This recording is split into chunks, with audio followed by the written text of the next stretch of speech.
मुस्लिम और यहूदियों की दुश्मनी कितनी पुरानी है। खैबर की जंग में क्या हुआ था? यहूदियों को धोखेबाज कौम क्यों कहा जाता था? बाल्फोर घोषणा, बाल्फोर डिक्लेरेशन क्या था? जब भी इजराइल फिलिस्तीन, इजराइल पैलेस्टाइन डिस्प्यूट मामले को लेकर यहूदियों और मुस्लिमों के बीच तनाव बढ़ता है, तो सोशल मीडिया पर यहूदी अक्सर एक बैनर वायरल करते हैं जिस पर लिखा होता है, Khyber was your last chance, यानी खैबर तुम लोगों का आखिरी मौका था। इसी एक लाइन में मुस्लिमों और यहूदियों की सदियों पुरानी अदावत का राज छिपा है। वैसे तो ईसाइयों के साथ मुस्लिम और यहूदी भी खुद को पैगंबर अब्राहम या इब्राहिम, प्रॉफेट अब्राहम की संतान मानते हैं, लेकिन इनके बीच झगड़ा सदियों पुराना है। हालांकि इतिहास बदलने वाली जंग हुई 6वीं सदी में पैगंबर हजरत मोहम्मद के समय। मुस्लिमों ने उस वक्त खैबर की जंग, बैटल ऑफ खैबर, में यहूदियों को बुरी तरह हराया और उन्हें दरबदर होने के लिए मजबूर कर दिया। यही वो खैबर की जंग है जिससे जुड़ा बैनर यहूदी अक्सर सोशल मीडिया पर वायरल करते हैं। उनका मतलब होता है कि खैबर तुम्हारे लिए जीत की खुशी का आखिरी मौका था, अब हमेशा हम ही जीतेंगे। वहीं मुस्लिम समुदाय भी अक्सर यहूदियों को चेताते हुए नारा लगाता है, यहूदियों खैबर को याद करो, मोहम्मद की सेना तुम्हें हराने आ रही। बहरहाल खैबर की जीत ने एक तरह से इस्लाम के प्रसार का रास्ता साफ कर दिया। फिर इस्लामिक मुल्कों में पनाह लेने वाले यहूदियों को अत्याचारों के साए में रहना पड़ा। उन्हें धिम्मी कहा जाता। धिम्मी का मतलब शरीयत पर चलने वाले मुस्लिम देश की गैर मुस्लिम आवाम, उन्हें इस्लाम न अपनाने तक मुस्लिम बादशाह को जजिया कर देना पड़ता, जैसा कि भारत में सल्तनत काल और मुगल काल में हिंदुओं पर जजिया लगता था। हजरत मोहम्मद के देहांत के करीब 600 साल बाद यहूदी संत मेमोनाइट्स ने लिखा कि पिछली 5 शताब्दियों में मुस्लिमों जितना यहूदियों को नुकसान किसी ने नहीं पहुंचाया।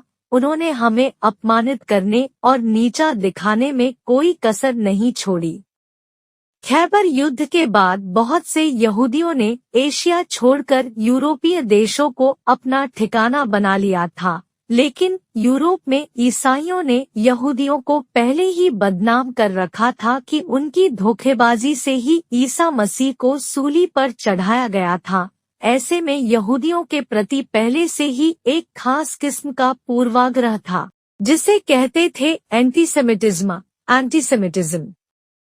एंटीसेमिटिज्म के चलते कई यूरोपीय देशों में यहूदियों को अपनी पहचान सार्वजनिक करके रखनी होती थी। यहाँ तक कि फौज में शामिल यहूदियों को अपनी वर्दी पर एक सितारा लगाकर रखना होता था, जिसे डेविड का सितारा कहते। इस सितारे से यहूदियों की पहचान की जाती थी। यहूदियों को अपनी पहचान छिपाने या गलत बताने पर सजा का भी प्रावधान था।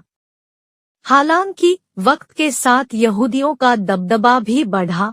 20वीं सदी की शुरुआत तक अमेरिकी सियासत में यहूदी काफी प्रभावशाली हो गए, लेकिन यूरोप में उनके साथ बुरा सलूक होना जारी था। लिहाजा यहूदियों के लिए अलग मुल्क की मांग जोर पकड़ने लगी और यहूदियों को अपनी बात मनवाने का सबसे अच्छा मौका मिला साल 1914 में पहले विश्व युद्ध के समय, क्योंकि ब्रिटिश हुकूमत को यहूदियों के मदद की जरूरत थी। ब्रिटेन ने यहूदियों का समर्थन हासिल करने के लिए बाल्फोर घोषणा, बाल्फोर डिक्लेरेशन की। इसमें अंग्रेजों ने वादा किया कि अगर वे ऑटोमन साम्राज्य को हरा देते हैं तो भूमध्य सागर और जॉर्डन नदी के बीच फिलिस्तीन में यहूदियों को एक आजाद मुल्क दिया जाएगा। लेकिन जैसा कि उस वक्त फिरंगियों की फितरत थी, जंग जीतने के बाद बहानेबाजी करके वे अपने वादे से मुकर गए। ब्रिटेन ने उल्टे फ्रांस के साथ पहले ही गुप्त रूप से मध्य पूर्व का बंटवारा कर लिया था। अंग्रेजों ने अपना वादा भले न पूरा किया, लेकिन आलिया में तेजी आ गई।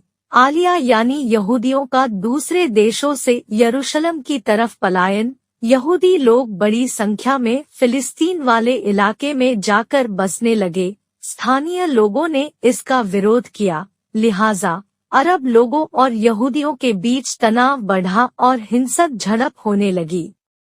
इसी तरह की झड़पों में 2 दशक निकल गए। अंग्रेजों ने अपना वादा पूरा नहीं किया और वक्त आ गया दूसरे विश्व युद्ध का, जिसने यहूदियों के इतिहास को हमेशा के लिए बदलकर रख दिया।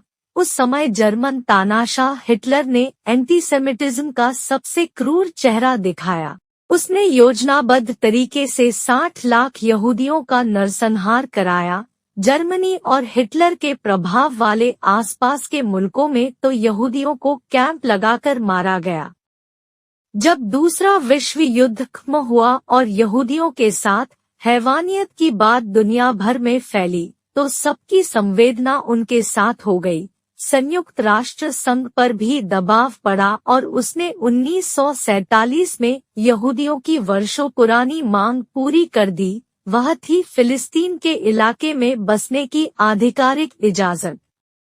मुस्लिम यहूदी विवाद निपटाने के लिए टू नेशन थ्योरी दी गई। संयुक्त राष्ट्र ने कहा कि फिलिस्तीन के 2 हिस्से करके एक हिस्सा यहूदियों को दिया जाए, दूसरा मुस्लिमों को। यरूशलेम को अंतर्राष्ट्रीय शहर रखने की बात थी, क्योंकि वहां यहूदी, मुस्लिम और ईसाई तीनों धर्मों के पवित्र धर्मस्थल है। बहुत से लोगों का लगा कि अब सदियों पुराने मुस्लिम यहूदी विवाद का शायद अंत हो जाए, लेकिन यह अंत नहीं, बल्कि विवादों के फहरिस्त की नई शुरुआत थी। संयुक्त राष्ट्र के प्रस्ताव को तो यहूदियों ने मान लिया, लेकिन मुस्लिम राजी नहीं हुए। फिलिस्तीन चारों ओर से अरब देशों जॉर्डन, सीरिया और इजिप्ट से घिरा था। इन देशों ने बंटवारे को फिलिस्तीनी मुस्लिमों के साथ नाइंसाफी बताया।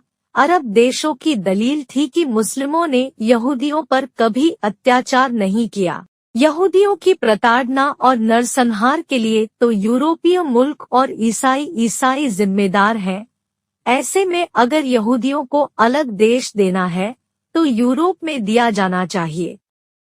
लेकिन अरब देशों की आपत्तियों को खारिज करके साल 1948 में पहले यहूदी मुल्क इजराइल की स्थापना हो गई। इससे मुस्लिमों और यहूदियों के बीच का स्थानीय तनाव क्षेत्रीय विवाद में तब्दील हो गया।